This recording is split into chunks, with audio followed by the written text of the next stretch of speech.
Hello बच्चों, let's see this question. The question says during evaporation the entropy of system dash.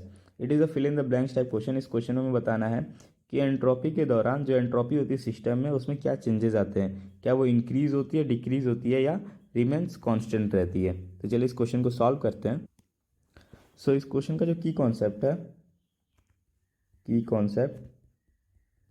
वो ये है, entropy is defined as entropy is defined as the randomness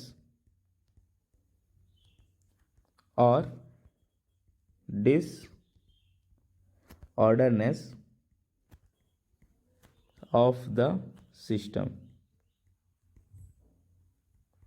सो जो entropy होती है वो बताती है कि सिस्टम में कितनी ज़्यादा रैंडमनेस प्रेजेंट है या फिर कितनी ज़्यादा डिसऑर्डरनेस प्रेजेंट है। तो चलिए इसे एक एग्जांपल के थ्रू समझते हैं। हम एक एग्जांपल लेते हैं, solid, liquid and gas state का, गैसियस। सॉलिड स्टेट के जो पार्टिकल्स होते हैं, जो मॉलिक्यूल्स होते हैं, वो हमने देखा है कि काफ़ी कॉम्पैक्टली पैक होते हैं, कुछ इस तरह से, जिन्हें मूवमेंट करने की थोड़ी भी स्पेस नहीं होती है। ये सॉलिड के मॉलिक्यूल्स है। जो लिक्विड के मॉलिक्यूल्स होते हैं एज कम्पेयर टू सॉलिड, थोड़े दूर दूर सिचुएटेड होते हैं, और जो गैसियस के मॉलिक्यूल्स होते हैं वो काफ़ी दूर होते हैं। सो अगर हम देखें तो जो रैंडमनेस प्रेजेंट होती है वो गैसियस मॉलिक्यूल्स में सबसे ज़्यादा है as compare to liquid and solid, और सॉलिड में तो सबसे ही कम है, क्योंकि यहाँ पे मूवमेंट करने के लिए स्पेस ही नहीं है, नो स्पेस फॉर मूवमेंट।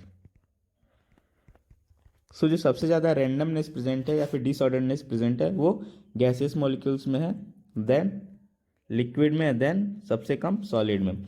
वही बात करते हैं हम, सॉलिड को आइस से कंपेयर करते हैं।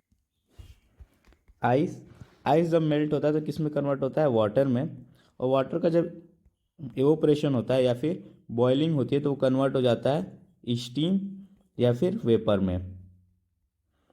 तो अगर हम बात करें कि इनमें सबसे ज़्यादा जो इंट्रोपी होगी वो किसकी होगी, स्टीम की होगी, देन वाटर की होगी, एंड देन आइस की होगी। आइस की सबसे कम की होगी क्योंकि ये सॉलिड स्टेट में होता है, वाटर लिक्विड स्टेट में होता है, और स्टीम गैसियस स्टेट में होता है। तो इसमें रैंडमनेस या फिर डिसऑर्डरनेस सबसे ज़्यादा होगा, और यही हमारा एंट्रोपी का ऑर्डर होगा।